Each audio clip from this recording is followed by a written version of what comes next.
Judge and Rich, hey, I know that we just said the Scorcher was going to be on with us, and Menudo's got the song ready, so we're gonna really, yeah, but we're gonna do all that in a second. Sean Hayes, who plays Jack from Will and Grace, was booked on our show. We thought tomorrow, but in typical fashion of this radio program, everything's screwed up, and it is actually now. Oh my gosh, we're so not ready for him yet. That's like a good exciting though. You know? Yeah, it's exciting, but we could have been really, really ready for him tomorrow. But keep in mind, like, Will and Grace went off the air like 2 years ago, and like I worshipped that show, and I worshipped Jack, who played Jack McFarlane. You nervous? I am nervous because I don't want to get him. I don't want him to think that we're lame, and I don't want him to come across as lame or be, you know what I mean? Because I was such a huge fan, and I don't want him to be a jerk. Oh, because then he'll crush it. And we don't have a montage because, and that's not against Obi. Obi didn't know. We thought it was tomorrow, And I have the little share clip, but I want to play that. I'm sure he wants to get away from Will and Grace. He's got a new movie coming out. It's an animated movie. It's called Igor. So they're passing through any second now. And here's the thing, is that when they first asked us if we wanted to do this interview, I freaked out. And I was like, oh my God, this guy's like, I love this guy. And then they said, you got 4 minutes with him. I was like, 4 minutes? So they fixed it to where we got like 9 minutes or 10 minutes with him. So very excited about that. But then didn't see the movie. We're supposed to see the movie on Saturday, but I was in Pine Top. Comes out this Friday. It's called Igor, and they're patching him through right now. It looks good. It looks very Tim Burton-y, which, to me, that's very cool. Yeah. Well, he's just so talented. Sean Hayes? He was the fish in The Only Good Thing, really, about the Dr. Seuss thing that Mike Myers did. Dude, he played Jerry Lewis in this Jerry Lewis movie. He did? Movie. Oh, he was fantastic. I want to tell him that. He was such a great actor. He was so, I thought it was Jerry Lewis. Let's say on the phone. Sean Hayes? Is this John J. Rich and Carrie? Yeah, dude. On KZZP-FM. Dude, I am so excited to talk to you. You have no, this is, dude, I met you one time. I freaked out. I was so nervous, and I'm so excited to have you on the phone. I remember that. How are you? See, you know what? And that's exactly, I knew this girl, a friend of my friend was dating Sally Bradford, and she pulled strings to get us to go to a taping of Will and Grace. Wait, this is so freaking weird. You know Sally Bradford's boyfriend wrote Igor. Oh, get out of here. What a small world. I swear to God, Chris McKenna is Sally's boyfriend. Chris McKenna is the guy. My wife grew up with Chris and her sisters and brothers and stuff. And he wrote Igor. Get out of here.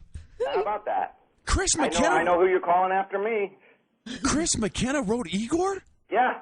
Dude, when I was having I didn't know if I was going to get into radio. I ended up doing some stuff at the Groundlings, and I met with Chris all the time, and we were talking about stuff. And then when I became madly in love with Will and Grace, my wife surprised me, and she took me to a taping. She pulled strings, and after sitting in the stands for 5 hours, I finally got to go down there and meet you. And Sally brought us down to meet you, and I had nothing prepared to say, and you were fantastic. Not like today. You have a lot prepared today, my friend.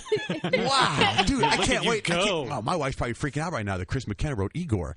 Isn't that wild? Yeah, He's that's one of the funniest guys I've met. He also he writes for American Dad. Oh, he does? Yeah, that's a brilliant show too. Yeah, he's really, really talented. Well, let me tell you something first. I was talking about, first of all, when you played. What a great actor you are, because when you played Jerry Lewis in that movie, dude, it was like you were really Jerry Lewis. Oh well, thanks. Yeah, that was a ton of work, and very rewarding. But the biggest pat on the back I got was from Jerry when he called and saw it, and he was crying, and he's like, "Oh my God," he was awesome. And now let me tell you this though, Jack McFarlane. I don't know if are you one of those you don't want to talk about Jack McFarlane, because I have a best of reel that I made myself of all my favorite scenes from you on. Wow, is there something you want to tell me? Yeah, I think you should see his watch today. He's pretty much out. Hell, for me, dude, this is what I know. There's people that probably tell you that there's the Jack clips that are classics, like the too much coffee and all that stuff, but. For me, it was all, and the share thing, all the little tiny things that you did were so genius, man. Oh, well, that's really, really nice. I appreciate that, and thank you for noticing the tiny things that I did. But it was a really, really fun run. It was 8 years. I had a blast. I'm glad it's over, so I can move on to other things. But I appreciate it. Oh, so you want to move on? I get it. No. I mean, I appreciate the experience. Oh, he was getting ready to tell you the one thing. No, I was going to tell you 10 things, but I get it. No, don't do it. Do it, because I want to hear him too. Yeah. No. You know that when Stanley's in the hospital? Cool. Stanley's in the hospital, and you come running and you just run right past. You know what I'm talking about? That's right. I forgot about that. And then the time when there's, remember I went through that phase where I kept going, Yeah, I did that because we had to deal with it. Remember that? And even at the season, I think it was the last episode when you were playing an older guy. Even my kids now, when they say "Daddy," I'll go, "Yeah." But I'll just tell you real quick: the funniest Jack thing to me is when Nicolette Sheridan was cheating with Harry Connick Jr. and you slapped your hand down. You go, "I would die." I would die. Do you remember that scene, Sean? Yeah, and it's so weird. Like, I don't even know why I said it like that. It's so bizarre. Dude, I think that you cracked up the whole cast at that moment. And it was just crazy. What about the "don't play the distant daddy game with me"? Mister? Yeah. I don't even know what you're talking about. I mean, I didn't know these things. No, when you said you walked into Bo Bridges when you played your stepdad, you're like, well, hello, father. You look distant and shamey. Distant and shamey. But anyway, let's talk about Igor. He's the nicest guy. I can't believe Chris McKenna wrote Igor. I know this guy. It's so weird. And well, tell us about what Igor is and the whole animation and all that. Yeah, Igor, it's kind of taking Dr. Frankenstein and flipping it on its head, and it's taking Igor now, and Igor wants to be the mad scientist. He wants to be the one to create the most evil invention in the land of malaria and win the science fair project. And in doing so, he creates this huge female monster played by Molly Shannon, and she ends up to be anything but evil. So he ends up creating this really, really sweet, kind monster, and they end up falling in love. But there's a lot of great lessons for kids in there, and of course there's jokes for the adults too when they take their kids. It's really, really funny. It's really clever. Chris took the time to create this whole world and feeling and tone that I've never seen before. So there's really nothing out there animated-wise that looks or feels like this movie. I think they did an amazing job. The closest thing that I think you could compare what it feels like is it feels like it could be a Tim Burton movie, but it's not, a lot right? of people are saying that, and definitely I think because there is nothing like before Tim invented. But wait till you see the animation. It's kind of like the animation's kind of like the old French films. So I don't know if you know any of those animated French films, but it's kind of like, that Saturn commercial that's out right now where they drive by and all these cardboard things are unfolding? Yes, yeah. It kind of looks a little like that plus Tim Burton. So it's really new.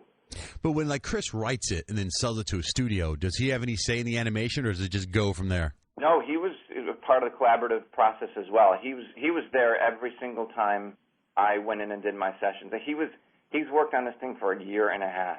Well, then what about you getting cast? Is it because he knows you and Sally, or did you have to go in and audition and all that stuff? No, I didn't know Chris at all, but Tony, the director, wrote the part for me. He wrote that part for me, the monster for Molly Shannon, and the other part for Jennifer Coolidge. So us three, they were written for. Wait, so you didn't know Chris during Will and Grace? No, not at all. Really? So you guys, because you weren't that close, it wasn't like... Sally and Chris, I think, have only been dating like a year, and the show's been off for 2 years. Well, no, I think they were dating during Will and Grace, and then they broke up. Oh, that's right. And then now they're back together. Wow. What a small she was at the world. premiere. I just saw Sally. Wow. And when did you actually have to go in? Give us a time frame, because you always hear about animation being 10 years ago. When were you in a studio cutting stuff for Igor? Well, the last time I went was maybe 2 months ago, and that was my last session. But the first session was probably a year and a half or a little over a year and a half ago. And is it PG? It's either G or PG. I'm not sure. And it comes out this Friday. This Friday, yeah. It's a great film, and also the timing's great because there's nothing out there right now. You're right. Nothing. That's it. I have a 4-year-old, and we were driving by the movie theater, and he said, "What's playing there that we can see?" And I said, "Nothing is out right now to see. There's nothing." So yeah, this will be great. This is good, and plus Halloween's coming up. Why not? Your son is 4? My son's 4, yeah. I think he'll love it. It might get a little scary sometimes, but then it's resolved right away. Hey. They're cool as long as you say this is scary, but that guy's a good guy and it's going to be okay. Yeah. Little kids are cool as long as you kind of tell them the rules of the film. Hey, Sean, so a couple years ago, I was my sister kind of works this production company, and I was on the set of Big Brother a couple years ago. Oh God, and I met I know the bigwig there, and there was an invitation. I was in her desk on her office. There was an invitation to I think it was a birthday party of yours or something, and the invitation was pinned to the cork board there. Yeah. And I saw it, and I was like, And it had RSVP to this number, right? So I cleverly, I was trying to not look at the number, strain my eyes, and I memorized the number. I memorized the number, and I ran outside and plugged it in my phone. And I couldn't wait. I was like, I'm going to call Sean Hayes. We're going to call Sean Hayes on the air. And then he'd have his own number as the RSVP number. I think it was. I thought you sent us a picture. You took a picture of it. I thought. I took a picture of the invitation. Right? We were like, what the heck? So then finally we're on the air or something, whatever, and I said, let's call Sean Hayes. So we called you live on the air, and guess what? What? Wasn't your number. Really? Well, I usually post my real number anywhere I can. For your own party. Hey, thanks for being so cool to us, man. Thanks a lot. Of course. It's such a pleasure to talk to you guys. So Igor comes out this Friday starring Sean Hayes. Thanks, Sean. Okay, guys. Bye. Bye. You were nervous. That was cute. Funny. That was Because cute. he did the second freak out. But he did the whole thing. We're moving on type of deal. Yeah. I mean, I wanted to sit there and talk about episodes. But then you got it back, done. though. You came right back with it, and he was laughing when you were bringing up stuff he had done. No, he's moving on. He's done. That's like his horse shack. He was really good in Bucket List, which neither of you will see. He's in Bucket I've seen List. Bucket I don't know List. why you move on from that. That was such a classic. Oh my God, that's character. That's all-time great characters. Jack, just Jack.